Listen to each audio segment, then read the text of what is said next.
First and foremost, thank you everybody for showing up. For those of you that did not come in person, you're missing out on Chipotle. Say hi, everybody.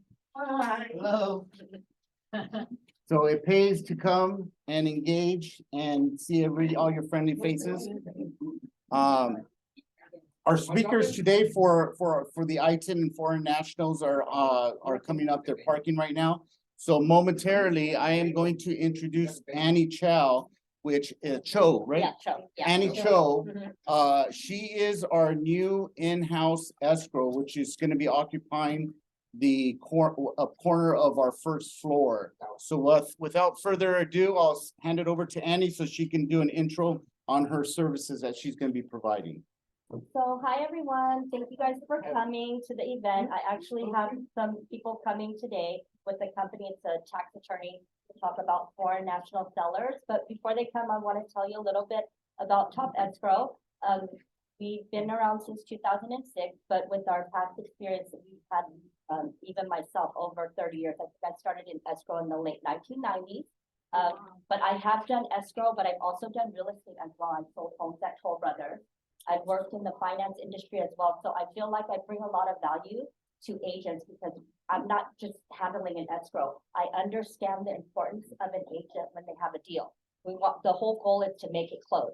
So our company is real receptive and understanding to agents. So we really want you guys to get to that finish goal. And so we're here to help you guys. A little thing that I want to offer all the agents, if you guys don't do it already, I highly suggest if you guys are about to do a listing appointment and you want to go meet with the client, contact me. A lot of agents don't do this, but I get my agents, they call me before their listing appointment and they tell me, Ann, I have an appointment to try and get this listing. Well, guess what I do? I actually contact title company. I get like a whole property profile. I'll call to find out about the taxes, if there's any mortgages, all of that stuff that's, public record. And then I'll also create a net sheet, even sometimes two. Maybe the listing agent says, I want to list it at 600,000, but let's do one at 600, 650, 550. Maybe one with the commission at 5, one with 4, one with 6. So I will help prep you guys to be the best at your listing appointment. Wouldn't it be great going to your client and being like, look, you didn't pay your second half taxes yet. I know that. So you're going to have to pay this through escrow, right? Oh, I know you have 2 loans on the property. I don't know how much you owe, but I know that one of them was for 500,000 and the second was a credit line. I mean, to have that value that, look, I researched your property, right? So these are the things that I encourage you guys to do. Now that we're here, we definitely can help you guys get to those goals. We don't care that we do it and maybe you don't get the listing. We don't care. We get it. Just like you guys, if you get the listing, doesn't even mean you get the sale yet, right? You got to get an offer, you got to go into contract, and still you don't know, it can cancel. So we understand that and we'll be there with you guys throughout the way to do that. Today we're going to be having the speakers come and it's going to be about foreign national sellers. I think it's real important for agents to know that there's additional steps when you're the listing agent or even the selling agent dealing with a foreign national seller. So he will be coming on to talk about that with you guys. So in the meantime, enjoy your lunch. Thank you, Annie. Hopefully next time I have an event, the people that haven't come, that you guys come and meet me face to face and also come and join in eating lunch or doing some type. And your Zoom audience is right here. So hopefully next time you guys can come and meet me and then maybe I can have another lunch and learn. Thank you. Thank you, Annie. I'm gonna bring Lori. This is Lori. I actually want to introduce us to Lori from Providence Title. Hi, my name is Lori from Providence Title. My background is also escrow. Yeah. We just found out we both I know. started the first escrow company, the same one. Exactly, actually it was next door. Yeah. Escrow. But also I'm a licensed real estate agent as well. I haven't practiced yet, but that's my background. So I also speak your language. Today I brought with me a document transfer tax bulletin. Of course, I spoke to several of you about it a few months ago on the Zoom meeting. Effective April 1st, there's a mansion tax, as you guys probably already heard. And this is the breakdown. So I'm gonna keep a file here for you guys to grab. And also also, I work very closely with Anne. But you know, if you have a listing appointment scheduled, call me like, I would say about a couple of days or up to a week. So I could prepare the listing presentation for you. I will do an up-to-date comp with your photo and Coldwell Banker George Realty logo on there, and to make it look really professional, and it'll be found and delivered to you, whether you want it delivered to your house or to the office. That's my service. And then I'll also sit down with you. I know you guys have different title reps that you're really working with your past. I definitely want to earn your business. So yeah, let me know how I can help grow your listing business as well. I have myriad of tools that are free, that are at no cost to you, that can actually elevate your business. And so, yeah, if I can just sit down 30 minutes to an hour with you over Zoom or in person, I would definitely like the opportunity. Thank Great. you. Question about the dimension tax. Is it only applied to the city of LA or county of LA It's City of LA for now. for now? Yes, and they were saying, you know, but you know how the government is. It's supposed to be for a period of what, 10 years, but if they collect enough money, you know. No, yeah. It's not gonna go away. No, it's LA City. Okay. Yeah, People that's- are selling their houses. And it applies to commercial and residential. Right. If you're a leisure agent. That money for what you say. Okay. Okay, you guys, so, our speakers here, his name is Michael Brooks, and that's Angela, right? So they're here with Direct, so then they're gonna go ahead and take the floor. Strong here for speech, maybe. Could I get one of those? Yo apologize, but we're kind of issues right now. Yeah, We can, we can hear. I need a burrito myself. I like burritos. It's a nice lunch. You usually just get like, I like that much. Your Zoom audience is right here, by the way. Okay. That mansion tax, I could go on and on. What a disaster that is. That's, boy. Anyway, yeah, LA City, right? I hope it doesn't spread. Okay. Hi, I'm Michael Brooks. I'm an attorney and I help non-US people when they sell real estate navigate the withholding tax issue, the FERPA issue, and then I help them if they want also the next year get their money back from the IRS, because they're always in a position, guys, if you've ever dealt with a foreign person, you know they're gonna go through this process of sending in tax to the IRS, which is temporary, and then getting it back, which is actually trickier sometimes than people may think, or maybe you do think it's tricky. So let me go through that process, and hopefully if you have foreign clients, at least you can know a little background, and if you have other questions, you can call me when that happens. Okay, so I'm gonna wait till Angela's, give me 1 second so we can all look at the same PowerPoint. We're not gonna look at the Website?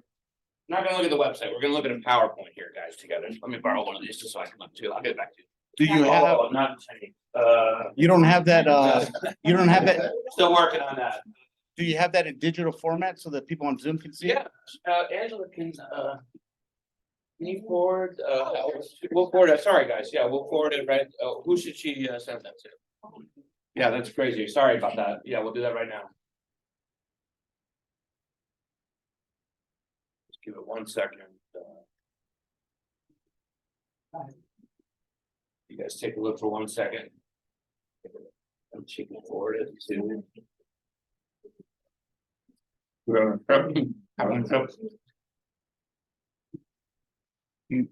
You have the email, the CBGR marketing Give her, team yeah, at Gmail? Which one? The flyer? No, because she has a Oh, she can presentation email it to me and I'll forward it. to the CBGR. okay, I'm gonna start, it's gonna happen shortly, for those of you who wanna follow online. But let me just start anyway. So, once again, if you're helping, if your client is a non-US person selling real estate, you should, I know you're not supposed to talk too much about tax stuff, you should at least tell them, I think there's a withholding event coming and there's stuff you can do to prepare, you'll be doing them a favor. And also, they need to know, by the way, that it shouldn't be expecting 100% of the proceeds at the time of closing. I think they need to know that in advance. It shouldn't catch them by surprise. Maybe they've already, got a new project and they think I'm getting 100% of the proceeds, like, you didn't even tell me, you know, that's not a good thing. So tell your clients that if they're foreign, that a withholding is coming, at least as a minimum. Okay. Who are we talking about? Let's define our group here. Non-US persons and entities, okay. Non-US persons are, and we're just talking, it's in the thing, but let's just talk. They are people who you would say no to two questions. Are they a US citizen? No. Do they live full-time, not vacationing in the US? No. If you say no to those two questions, I don't care if they have a social security number, I don't care what they have. If they're not a citizen, they don't live in the US regularly, full-time is their permanent place of residence, they are foreign. And that means they're headed towards a green card, I don't care, if they're living back in China. You know, you have to live here. Now, on the other hand, there's a lot of people, guys, who live here who don't even have the permission of the US government. But the fact that they live here, if they have a social or an ITIN, will make them US persons. You could argue that that shouldn't be the case, but that's the rule. So on one hand, you have people who've gone through the whole, think about it, you got one people that have gone through the whole green card process, not easy. But they've chosen, I see this often, to live back probably in the country they came from. And they are foreign, even though they went through the whole green card process.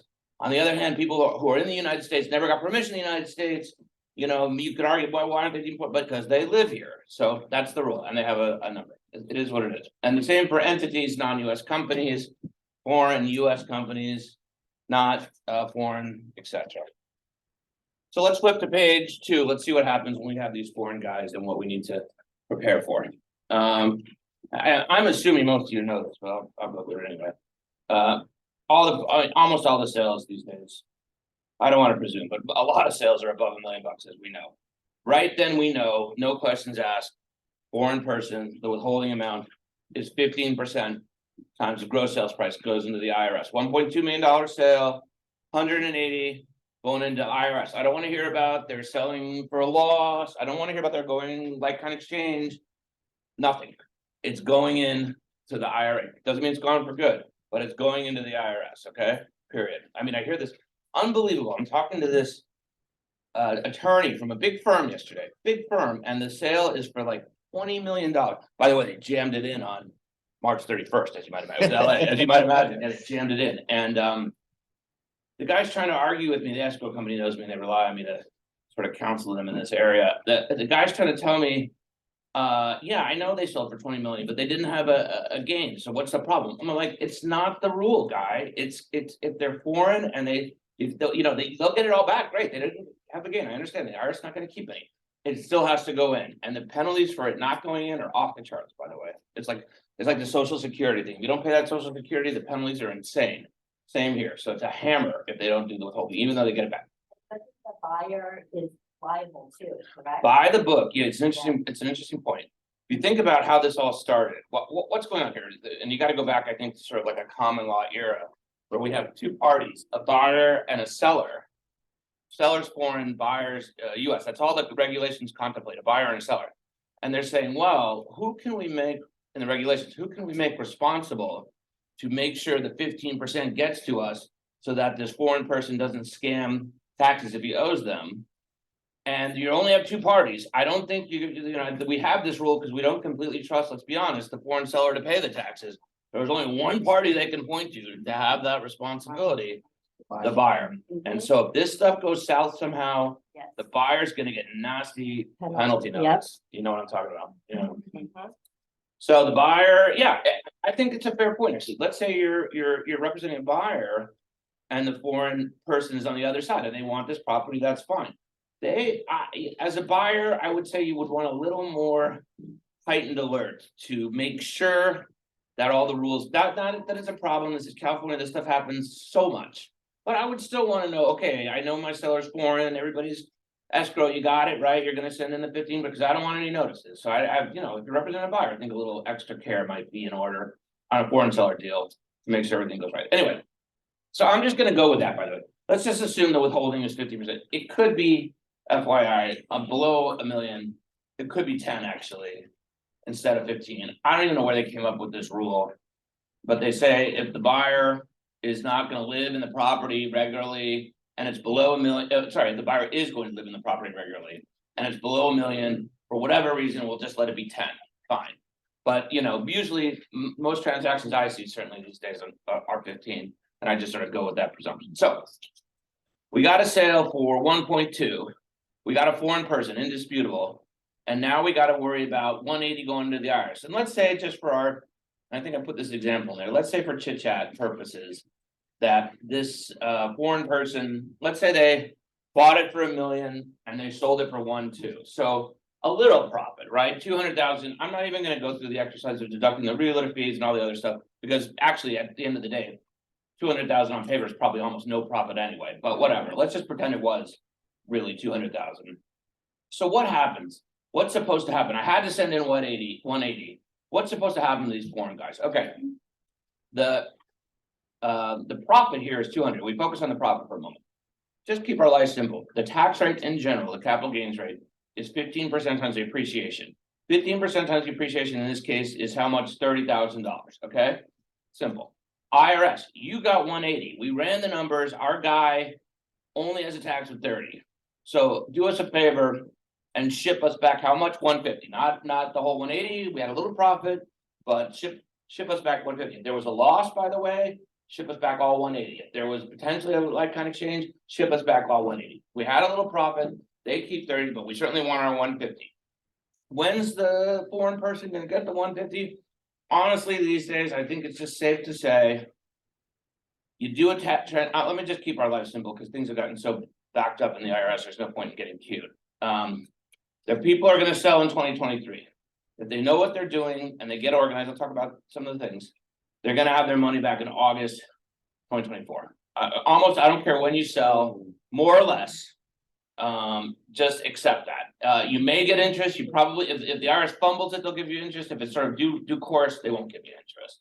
And a due course return, how did I get there, by the way? Okay, I sold in, April 2023. Why am I not getting it back till August 2024? Well, for one thing, I can't do a tax return for 2023 until 2024. So I gotta wait till the next year to even fire this in there.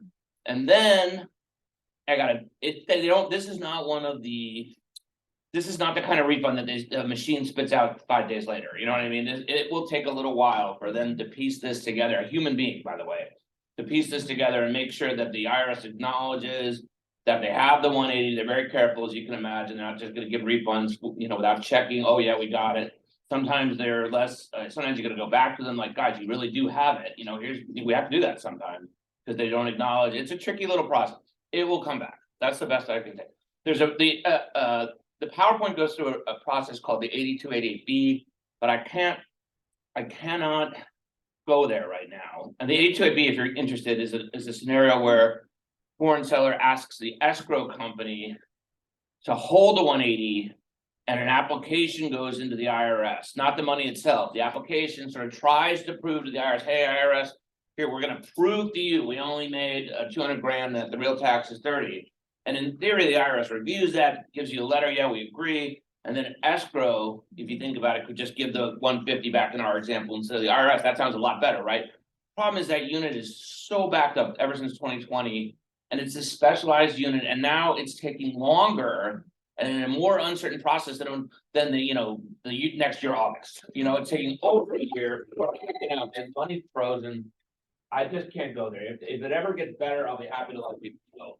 But for these days, just forget it. Just send it in, accept it, and get it back the next year. Make sure that's 150 grand. You got to put them in position to get it back. That's the only thing I can say. How do you put them in position? Last page. How do you put them in position? Yeah, I've highlighted it to them. Maybe you haven't called me, maybe you haven't, whatever. How do you put them in position? Guys, when they sell the real estate, my number one piece of advice, when they're in the escrow, they got to apply for what's called a U.S. individual taxpayer ID number, called an ITIN. They don't get this ITIN, the IRS is going to fumble it. They're gonna, even they get it later, the IRS is gonna be like, we don't know what tax you're talking about. They need to apply. They can't do it before. They can only do it when they get into the escrow, the way the system works. They need to get these ITINs. So remember this. I remember this speech where this guy told me that you had to get a US tax. They're not gonna have, most foreign people are not gonna have one. Some do. They sold real estate, or maybe they even worked in the US, they have a social, it's possible. But 80% of foreign people don't have one when they go into the sale. They gotta get one. And then that is it sort of sets up the process by which they'll get their money back sort of without too much difficulty, hopefully, the next year. One last thing on the ITIN, it's, how do you get an ITIN other than it's sort of this application and you gotta wait till escrow? They have to get the one little key ingredient to the ITINs. They have to get what are called certified copies of their foreign country passport, which can be a tricky thing. Most of the foreign sellers in our experience are not in the US when they sell, they're in the home country. And I need what's called a certified copy of the foreign person's passport to get them an ITIN, which they gotta have, or their 150 is gonna be a mess getting it back. To get a foreign, I'll keep it simple, to get a certified copy of the passport, which they will need, because they gotta get the ITIN. They gotta do one of two things, assuming they're in the foreign country. A, go to the US embassy, you know, which you know they love, right? They're excited about. They may have to do that anyway to close. So if it's two birds, great. But I'm not gonna presume. Sometimes they can seem to close without it, whatever. If they have to go to the embassy, definitely want them on the same trip. Might be a different office when they get their deeds notarized to go to get the certified copy. I will show them what it looks like when they walk out of it. And if you think about it, why is the US embassy in France an expert in French passports? It's kind of weird, right? But it doesn't make sense. But anyway, that's how the system works. Or option two, if they prefer, they can, I mean, not great, they can FedEx their passports to us here in our office in Arcadia. And then we have the license from the IRS where if we're in physical possession of their passport, we can get on the FaceTime or the WhatsApp or whatever. And see them, wave to them and make sure it's them and then make sure the passport's real and then we can do it. So those two things, they gotta get it or they're not gonna get their money back. Yes, sir. Only your office can do that. No, there's other people. You can Google the term. The term is called certifying acceptance agent. Be careful though, these guys need, it's fine if you use somebody else, believe me, but you gotta make sure that they do it regularly for real estate transactions, because the package is way different than for somebody, for instance, doing some field work or something that they're getting an ITIN for. Careful with that, but yes, we do not have a monopoly on the right to certify the passports. Yeah, certifying acceptance. Agent, yeah, the term is, you can Google it. Certifying, IRS certified, you got a little license, you got a little training. Every 4 years, they threaten to come take a look at our office and make sure we lock our, no, it's true, they want to see you, that you're locking the file, they have a whole bunch of protocols. And then we're allowed to do it. That is it, I mean, I don't have more to tell you than that, it's that simple. Foreign, you can ask me whatever questions you want, it's sort of, yeah, go ahead, sir. This is the question I want to ask. Yeah. Number one, question you were talking about, non-US citizens, right? And, The other one, that you're permanently live in the United States. yes, Now, what is the definition by permanent? How many days do I have to be? it's a in the United fuzzy States? definition, but let's keep our life simple and say it's more than half the year in the United States, Then I could be, a US person, okay, another question is. yeah, Besides the federal, which is this Yes. federal, yes, there's also state yeah. that you gotta be withheld. That's what, 3.3%? Yeah, the state, the fact that it's a foreign person, that doesn't, I don't normally, I'm happy to talk about it. We have that regardless, if you think about it, whether it's a foreign person or not. The difference between foreign people, in my experience, and the people that we probably have normally in the US is a lot of times. Person from the US is selling their principal residence and they have a social, there's a box on the 593 that says principal residence. Don't have to withhold. So you do see a lot of US people avoiding withholding. Not because they're US, but because they can say it's their principal residence and they have a social security number. These guys, the foreign people, by definition, this is not their principal residence. Their principal residence is another place. And they probably don't have a tax number either. So yes, with foreign people, the difference is you're gonna get the withholding from California more often. Yeah, Yeah. 3.3%. Yeah. Yeah. Yeah, similar principle, money goes in, money comes out next year when we talk about, we didn't make much profit, maybe no profit. And so it's a temporary deal again, but yes. When you get foreign people, you should prep them really for 18.3, that's right. Yeah, So if your closing is closer to the end of the year and they could file taxes in, April. Yeah. It shortens the period. it does, it still takes them, yeah, it does, because if you think about it now, it's April. I've got a baked in 8 month that can't do anything. Right. The IRS needs a little time to get its act together, but they don't need 8 months. So, November, certainly, I would say you could turn around and file it in March or April, and you would still get it back in, October. Think of it minimum 6 months from the moment we send it in.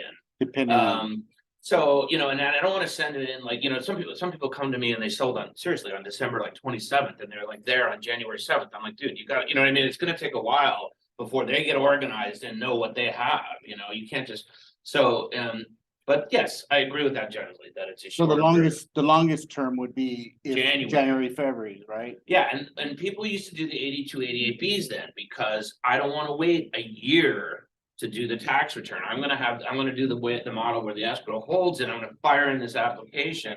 And then they get, but that's, until further notice, I think that's off, because that, it's yeah, about- yeah. I used to do the one with the 8288. yeah. And it, right now, because after COVID, it's taking a year. And so I actually had a question, because usually when I'm doing the escrow, I do it with the 8288. Mhm, that's right. Mr. Brooks, is the way that you do it, and I'm the escrow officer, I would just, what would I do? Just send them money to the IRS right away? Yeah. Okay, and then just send you a copy of the check. I did 8288. Yeah, I mean, make sure it sounds like you know what you're doing, but sometimes people outsource and it's fine, whatever, the 8288 and 8288 to us if they, but if you know what you're doing, that's great. No, Yeah. with the 8288, it's with, because the sellers use a CPA, but like I said, Yeah. I wanted to find out about your process. Yeah. Which is, you just send the 180 and we close escrow, we're done. Yes, That's, yeah, because Done. just so you guys know, if escrow does the 8288, we will hold the 15% of the purchase price, but also in escrow, we hold 10% of the 15% as a penalty. So in essence, if you were to do it that way, you can send the. and you're talking about the 8288B where Yeah, you yeah. get talked into holding it. Honestly, I know you're trying to help, I wouldn't even do it, No, even under it's- those circumstances, yeah, right now, I mean, maybe things will go back. Before 2020, it was good, I Yeah. mean, it's sort of relatively, it was 4 or 5 months. But it takes about a year now. Even longer, yeah. It's longer than Yeah. a year, it's no Especially good. for my escrow, I don't wanna hold the. You don't wanna- file it's for a year. uncomfortable. Yeah, Oh, of yeah, course. yeah. Yeah, everybody gets nervous, like, it's Yeah. been a year, what's going on? Right. We call them and we're like, guys, you have this, they call, it's funny, so we had a couple guys that applied in the beginning of 2022, so it's been a year, so they call us, and they're like, wow, a year, guys, what's, they think maybe they forgot it or something. So we call that unit that does the H2AB. I think we call them in January, or maybe February this year. And they call us back like 6 days later, and they say, and they leave a message, very nice, they say, we're really sorry. But we still haven't got to 80, this is in December 2023, we still haven't got to 2022 sales. They're in December, can you believe it? They still haven't even gotten to that here, and I'm like, oh my god, Yeah. yeah, So that money is earning interest then. I don't know, I don't think so. Maybe, I doubt it. It's not, first of all, it's not money, it's, keep in mind, the IRS doesn't have the money, escrow has the money, Yeah. Just, okay, example, just say an agent has a client that's a foreign national. When as an agent, would tell the client, okay, like, just say that they're gonna work with you, Mhm. do they initiate like the introduction? You might say, hey, this guy we know, and put him on an email or call him, and that's fine, and we talk to them when they put it on the market, we certainly talk to them when they go into the escrow. Right, Either one, Okay. either one, honestly, usually we get the calls when they're in escrow, but it's Okay. fine if they wanna call us before, yeah. Michael, question, can that foreigner give a power attorney? Someone else, whoever works over here or. Not to avoid the withhold, they can do it to sign the documents, it's not gonna change the tax issue, they're still the seller, yeah. Yeah. And how important is it to have someone that knows what they're doing, like your example, because I've heard horror stories too. If they choose the wrong person Oh. to handle this. I We, mean- plenty of people call us. We sold 3 years ago, we have engaged 2 CPAs, Right, we are desperate, right. we get that, I call them SOS cases, we get that all the time, guys. But it's Yeah. important that the person that handles it knows what they're doing, because it can, yeah, It's all we do, it's a subspecialty, Right. it's a subspecialty. Yeah. I honestly don't have more to add, I'm happy okay, to, does anyone? yeah. Any questions on Zoom? The escrow. There's a saying appending. Parties, one of parties, 4 and 7. It seems that the escrow should, not advise the department, the jobs to advise the requirement for the foreign seller? Yeah, well, so I don't know about every escrow company, but I do know when I open escrows, we do have a lot of escrows that have, Chinese people. So, my opening question for the listing agent or anybody is your seller a foreign national? And so they're gonna say yes or no, and then from there, we don't actually initiate. Angela speaks Chinese, she calls them. Yeah. Yeah, Yeah. But what we do is we tell the listing agent and the seller that they do need to get this going, because in escrow, we do an amendment to let both parties know that there is a foreigner and that they do sign an amendment as well. I have a case, a new case from a couple of years ago. Seriously, the IT stuff, you gotta get it done right away upfront. If your client seller is a foreigner, make sure, if he's in China, make sure you go to the embassy, get the I-10 and get the, certified copy. they don't want Yeah. to get the Yeah. bank sign, or get the IT number. If you don't, you're in trouble, because my client. Yeah. He didn't find it, guess what? Is the condo was in Monkey Park, the sold price about $800,000. He lost about $90,000, the two men can't get it, because you don't have the I-10, and escrow put the money to the IRS, they can't find the money, Right, it's like an ID. right. I said, I'm sorry, what, it's like a big black hole, Right. all the money going inside. And that's freaking $90,000, Right. it's not my problem, I have no problem with that, because the father didn't wanna go back there to the embassy to get the I-10. So there's no number, you're in trouble, big trouble, That's they exactly. don't even know where the money is. Somebody Okay. on the line, they. And it's a true thing, so therefore, you may take it an I-10, Get it done. Cost the seller to cost Right. $5,000, that's a big no no. Now, if this. You have a business. more than my fishing, Right. $90,000, gone. The purpose is that we don't money for the taxation. Pardon? The purpose of withholding for The the. 15%? Yeah, that's to the IRS, yeah. But like he said, depending on the way that you do it, so with the 8288 escrow waits till the CPA or whatever sends us the approval from the IRS of how much to actually pay. But like he said, right now, the process takes a long time. Yeah, yeah. But then his way is, the other way is that when we close, we just send the 15% to IRS and then he handles the rest. It's more solid, there's more people, I know it sounds like a long time, but at least there's a sort of a firm process, you know what I mean? This other unit, although it would be great, I'd love to say, Right. it's just too, It is. hit or miss right now, yeah. If you follow to the T, you get the money back. One of my clients, the house was sold for like $2 million. They got told about close to almost $240,000 back. With the 10% plus Right. the 3.3% is fake. Right. You add them up, it's close to $40,000. So if you follow to a T, you'll get your money back. Right. But if you don't, oh my goodness. Yeah. There you go.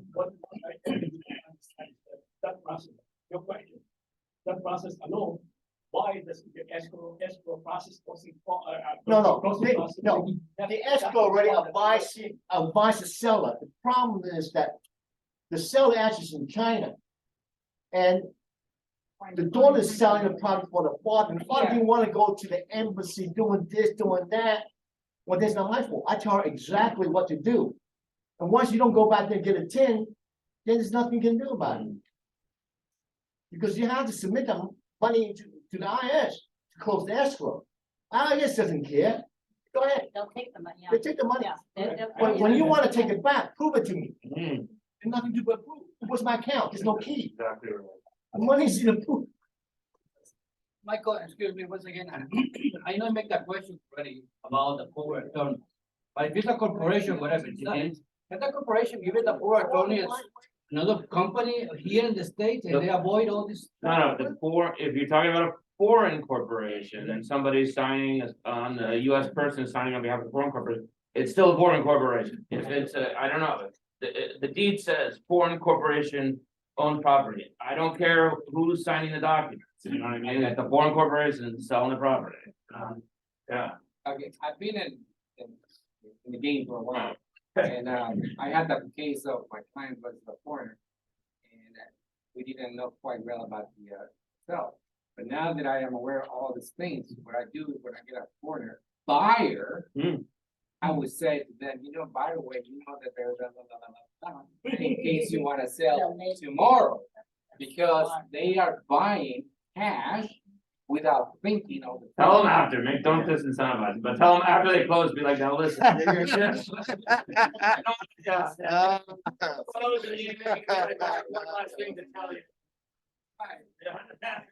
By the way. FYI, yeah. One more question, when we have given a seller like that and we recommend it to you. Yeah.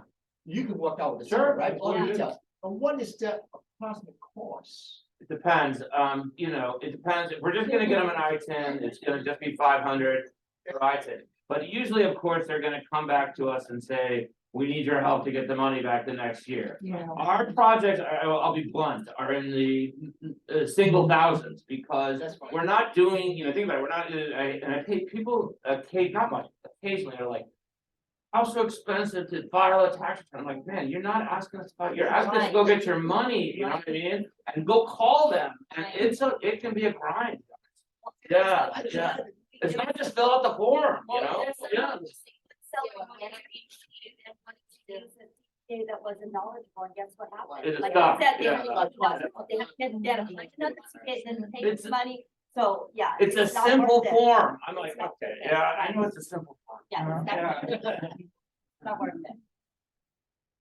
Ruben, was there any questions through the Zoom? No, let me, Well, Michael, we're talking about the foreign, so what about the money, okay, everything released?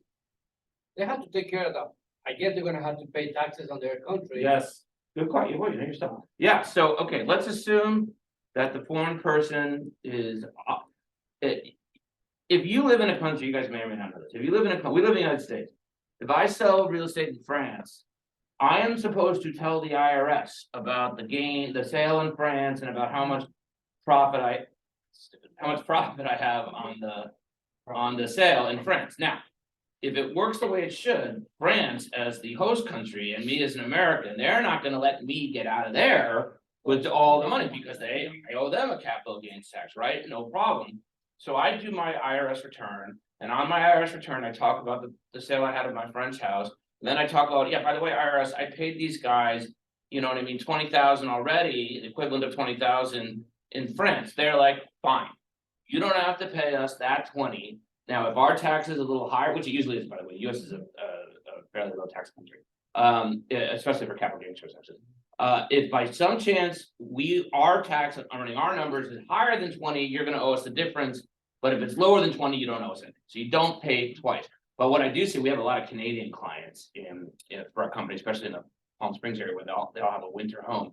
What I do see a lot is the Canadian sells the US house, the IRS takes, in our example, 30,000, right? The final tax was 30,000. They report the same sale on their Canadian returns, always higher there. They owe the equivalent of 50,000 to the Canadian government. They get a credit for the 30, but they owe the excess 20 to the Canadian government, if they're doing their reporting honestly, which I'm not always sure they are, but they're supposed to. Yeah, I mean, if they're doing it by the book, they're supposed to, and believe me, so a lot of people do too, I don't wanna say that. But then 30 to the IRS, the extra 20 back to the Canadian government, that's how it is. Question, what about those itinerers who live here with an IT number Mm-hmm, and they're residing on the property and then decide to sell? You still have. if they live here, I don't care if they have permission of the US government or not, if they live here and they have an I-10, you don't need to withhold. Yeah, I think you could make an argument that maybe that's not the right answer, but that is the rule, so that's how it is, yeah. The person live here. If the person lives here, yeah, primary residence, yeah, I wanna keep life simple, yeah, and I understand that person, they're usually working locally and so forth. They have a tax number, a social or an I-10, they live here, no foreign withholding. The IRS basically saying, we will trust this person to send in a check if they owe us money. I think it's an interesting discussion whether that's the right answer or not. I certainly understand the foreign people, why they would withhold them. Should they withhold it? Maybe, maybe not, so that's the rule, yeah. I'm still confused in the part where you say that the seller is responsible if the buyer, if the seller doesn't do the money. Yeah, If we're in escrow sent all this money, whatever they need to do from the seller part, why or when is the buyer responsible for anything of this money? I would say they're only responsible by the book and assuming the escrow, they're only responsible in the following way. The escrow's gotta fill out forms that say, here's my buyer. here's my seller, and I know I have to withhold $180,000. And I know I have to send it in within 20 days of the close, that's the rule, and then here it is, okay? At that point, whatever seller does, gets their money back as a tax return, is no longer the buyer's problem. The Exactly. only buyer issue is to, hey, escrow, did you send in the, 15%, yeah, And yeah, yeah. that's why doing the 828 could be. Tricky, yeah, Yeah, yeah. and that's when yeah. the buyer could potentially get. Yes, liable. we get Yeah. some incidental flack sometimes, Right. yeah, but that, yeah, it shouldn't be, yeah. But in that case, that the escrow company doesn't do that, so escrow should be liable Yeah. for. They are, if they screw up and don't send in the money, that, they know that's their obligation, then they end up having to absorb, it's true. you know? I just wanna make clear. Yeah, yeah. that, You know, you have a lot of buyers that they say, I didn't know anything about this, they didn't know he was a It's quarter. better in escrow states, you know where there's real problems is, escrow's professional, they've seen, especially here, they know this deal. Think about cases, East Coast, whatever, where there's just buyer attorney, seller attorney. These guys are, if they don't do this, there's not as many foreign deals, I might add, in most of the country. So this could really be a problem that an attorney could get sued for, wait a minute, you represent the buyer, then withhold, you know what I mean, that kind of stuff. could happen. Yeah, I don't think escrow's a much more solid, yeah, it's better, yeah. Got it. Yeah. Makes sense. It's so important to go, making sure that your transaction is handled by, Right, escrow officers that is well informed, right. always up to date. Totally, because this area particularly, yeah. Everyone Right. gets it. Yeah, but the thing is that you don't control the buyer, you represent the buyer, you don't have control of the other side. Right. And the seller agent, Yeah. said, no, we're using this, and we don't know who. It's escrow's job to keep everybody on side here, Right. basically, I would say, yeah. And letting all parties. Oh, know yeah. that They the can't seller say is that. the Oh, Right, that's- yeah. And we stayed out what's withheld, the 3.33, all of that stuff. One more, okay, my committee member, how are you? Yeah, yes. Going back to his question about the $80,000 gone, Mhm. knows where, right? Mhm. If they have, that money doesn't go to nowhere. No. It goes as cheated, as far as I remember, right? It goes to the government and the. so long- Probably after a period of years, they have a long window, yeah. It goes kind of like an unclaimed property. so Probably, then eventually, yeah. a Particular person that didn't have a tin at that time Mhm. gets a tin now, they can claim it, but they have to do the right thing. They had to, I'll tell you what they have to do to keep this alive. And they have guys, they sell in 2023. They have 2024, 2025, and 2026. Those 3 additional years to file a US tax return. In essence, claiming they can't even file a US tax return without an ITIN, you know what I mean? Right. So they got 3 years, basically, and I'm not even including the year of the sale, I'm talking 3 additional years to get their act together, and then I don't know what to tell you, you know what I mean? Because, I have a banking background, and I know when people don't pay their money. Yeah, probably, but I'm sure, it's better than sitting in the unclaimed forever, they may as well do something, I mean. There's a number you It can doesn't go call. to The labor. banks Yeah, claim it yeah, for it it. is. And they can charge you for storing the money. Thank you. Okay, my pleasure.